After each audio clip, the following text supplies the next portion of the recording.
یہاں آپ کو بتائیں تحریک انصاف نے IMF سے قرض پروگرام اور مستقبل میں حکومت کی تبدیلی کی صورت میں اس پر عمل درآمد سے متعلق اپنی حمایت کو واپس لینے کا عندیہ دے دیا ہے۔ اسی پر بات کرنے کے لیے ہمارے ساتھ موجود ہیں معاشی تجزیہ کار ڈاکٹر خاقان نجیب صاحب۔ ڈاکٹر خاقان نجیب صاحب، آپ کے وقت کا بے حد شکریہ۔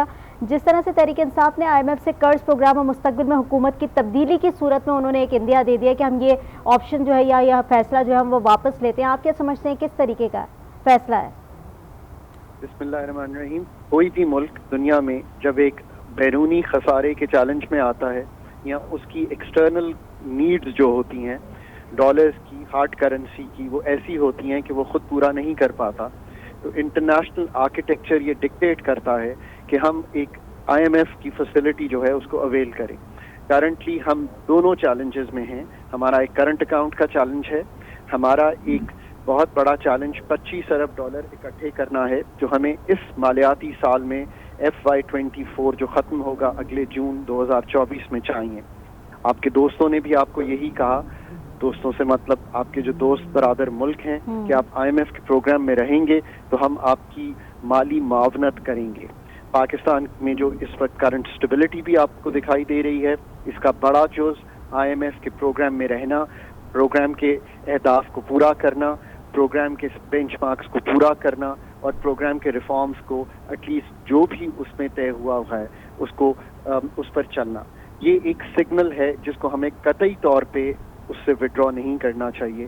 وی مسٹ ایز اے قوم ڈیسائیڈ رائٹ ناؤ کہ کرنٹ اسٹینڈ بائی ارینجمنٹ کو بھی پورا کرنا ہے، اور Pakistan would be needing a new extended fund facility جو 3 سال کے لیے ہوگی۔ یہ پروگرام مارچ اپریل میں ختم ہو جائے گا۔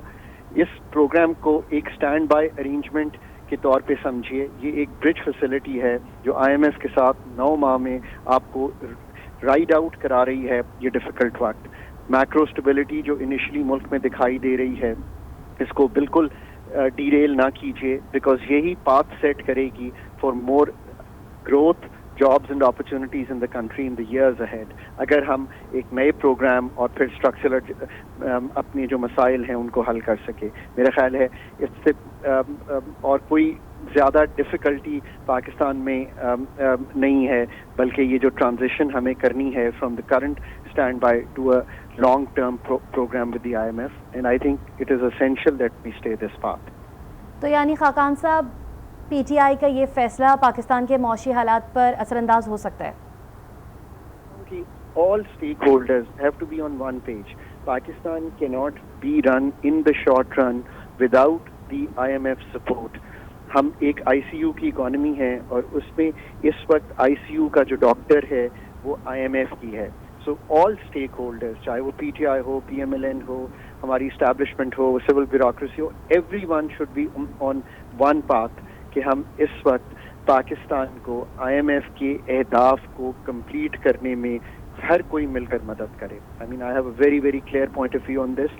میں نے پہلے بھی کہا تھا کہ جب پاکستان نے IMF میں جانے کے فیصلوں کو ڈیلے کیا ہے تو پاکستان کی معیشت کو نقصان بھی ہوا ہے، پاکستان کے لوگوں کو انفلیشنری پریشر بھی سہنا پڑا ہے، پاکستان کے زر مبادلہ کے ذخائر جب پچھلا پروگرام انکمپلیٹ آپ چھوڑ کر آئے تو $2.9 ارب پہ نیچے چلے گئے تھے اور ڈیفالٹ کی باتیں ہو رہی تھیں۔ آج الحمدللہ ایسی کوئی چیز دکھائی نہیں دے رہی، but any derailing of the IMF program can again lead Pakistan to a very very challenging macroeconomic instability.